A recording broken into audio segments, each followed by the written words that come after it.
নবীর একটা আদর্শের কারণে জান্নাতে যাবে। সিরত মানি আদর্শ। আর এটা আমরা কদমে কদমে মুহতাজ।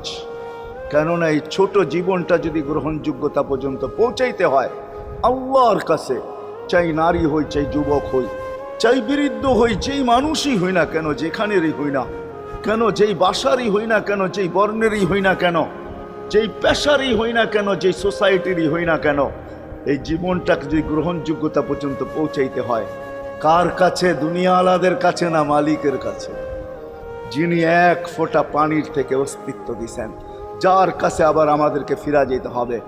পালানের কোনো সুযোগ নাই। এই জন্যই কোরআন আমাদেরকে বোঝায় আইনাল মাফার।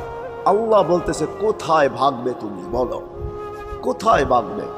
কবির কথাই সত্য, যদিও নাকি পালাও তুমি আকাশেতে লাগিয়ে সিঁড়ি, সিঁড়ি লাগাও যদি